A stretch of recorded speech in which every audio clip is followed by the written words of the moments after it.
Hey everybody, Michael Snyder, Pacific Northwest Weather Watch. Today's February 17th, and right now we are looking at the infrared satellite imagery. You can see California, Washington, Oregon, British Columbia. Check out that frontal system moving into California. Some of this precip is including a lot of western Oregon here. It's going to be raining for the next couple of days, and some of this moisture is going to be trying to spread up over Washington here as well. It could bring a nice round of snowfall also for portions like Idaho and Montana. And this next system will roll in towards California. This low pressure center is going to sit and spin here, so it could bring some precipitation back up over the region. Hopefully it overperforms and brings some mountain snowfall with it. And then we're going to look at our extended forecast because things look to turn active here, getting a bit more confident in the northwest flow, moving down into the Pacific Northwest with a few storms associated with it as well. We'll dive into those details as we go through the video this morning.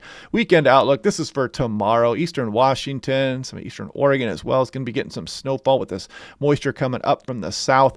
And even though it's light amounts, it can still be slick, especially where areas are below freezing here. So, be careful, drive slow if you do see some of that frozen precipitation coating the roadways. Wind advisory goes through this afternoon. It's still breezy up across the Stampede Gap here as well, but it will be waning as we go through the day today and tonight. And you can see probability for 3 inches in 72 hours does include some of southwest Oregon here as well, as the storm systems will continue to pound California over the next few days. And the Medford National Weather Service does include some of Northern California. Just an FYI here, it does not cut off right at the border. Looking at the North American model high resolution, you'll see the frontal system spreading rainfall across Oregon all the way on in through tonight and a bit through tomorrow morning as well. And check it out for some portions of eastern Oregon and Idaho as we go on in through tonight into tomorrow morning. Some nice snowfall incoming here, and that could extend out towards Yellowstone and some of Montana here as well. As we continue to kind of get the leftovers from these systems impacting California, another strong low is going to set up off the coastline, and that's going to try to spread moisture northward. And if you see as I'm scrolling through here, it does show some decent amounts at time for some of the Cascades of Oregon and Washington here. So cross your fingers that this overperforms. This low pressure is going to be spinning all the way in through next week here, and it'll be spreading rounds of precip across some of the Rockies and Idaho and Montana as well. And eastern Oregon could be targeted at times, as I've been mentioning. Looking at the European, this is hot off the presses, the 12Z run. Let's put this into motion. There goes that moisture, kind of targeting eastern Oregon and Idaho as we go through the day tomorrow. Then the stronger system sets up here, and again, cross our fingers here. Hopefully this overperforms as the slow pressure sits off the coastline all the way on in through Wednesday morning, continuing to try to bring precipitation back into Washington and Oregon as the storm's track continue to target California. But then things will be changing up, and you can see things coming out of the northwest here through the extended forecast. More on that here in a moment.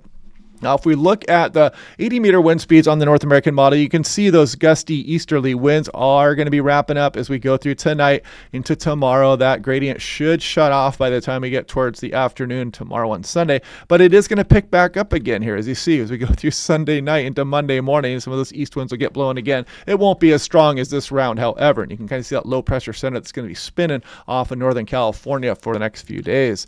Now, if you want a nice, affordable home weather station to record all this crazy weather we get here across the Pacific Northwest, click on that link down below to save 10% off. Great smartphone app, updates every 3 seconds, and all solar powered and wireless. Nice looking station.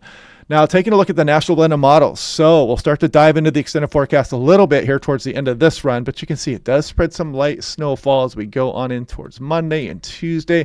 It's not showing too much across the higher terrain, but if we look off into the extended, check it out. These northwest flows are notorious for huge snowfall production across the higher terrain of BC, Washington, and Oregon, and you can see some of these amounts starting to pile up at the end of the run. So we're gaining a little bit of confidence in the pattern change upcoming here, folks, in the week to 10-day period. More on that here starting right now. Got the European on the left versus the GFS. These are both hot off the presses. You can see Washington State. There's Alaska here. There's our systems rolling into California, playing patty cake with that leftover moisture trying to roll back up over us here in the Pacific Northwest as the storm system continues to favor California.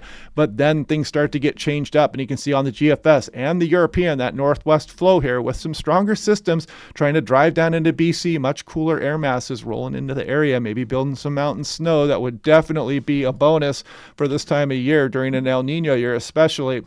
Looking at the GFS ensemble mean on the left versus itself on the right. This is hot off the presses on the left. This is yesterday afternoons on the right. So we're looking at 18,000 feet, 500 millibars. Check out that system moving into California again, trying to bring some precip for us. But the big pattern change, what we're watching for is this up across Alaska, you can see the ridge kind of back up and say Olay and let the north and northwest flow come down across the Pacific Northwest. And again, the signal is very strong in the models. So confidence is really increasing in this pattern change upcoming here as we go towards the end of the month of February. And it kind of hangs on here and maybe even continues, excuse me, on into early March. So yeah, pretty good model agreement here between the GFS and the European, the Canadian model, all showing it. Now let's look at the European. I'm updating that because it's running as we speak. Now we've got this morning's versus yesterday afternoon's on the right. Again, 18,000 feet, 500 millibars. Storms roll into California here, and we get kind of the leftovers of that. But then you see model to model run agreement. I've not even seen this on the 12Z, but I was pretty confident that we would continue to show this pattern as this ridge sets up just south of the Aleutian Islands and allows for this northwest flow back into the Pacific Northwest. Pretty strong signal showing up there, and you can see this goes out towards February 26th there.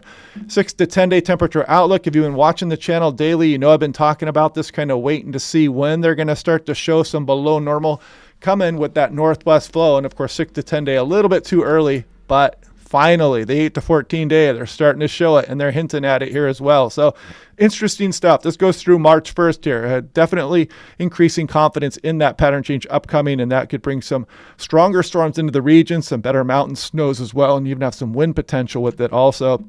You can see they do have that slight risk heavy precipitation. This goes through March 1st, some slight risk heavy some snowfall, and look at that, or even including California with some moderate there. And that would include British Columbia and the Rocky Mountains across Idaho, Montana, and BC and Alberta also. Risk of high winds for a lot of the west also with this cool trough moving down. So yeah, anyway, we'll be watching that extended forecast pretty closely. I may go down to chase a tornado threat on Monday in California.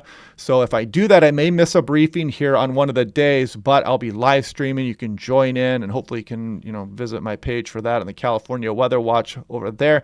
And for those of you who don't know, I have opened that California Weather Watch page. Every once in a while, I get a comment saying, hey, where are your California briefings? They're on a completely different channel now. So anyway, hope you guys are liking these videos. We'll continue to watch that fun look to the extended forecast. Click like and subscribe. We'll do this again tomorrow, and I will talk to you guys then.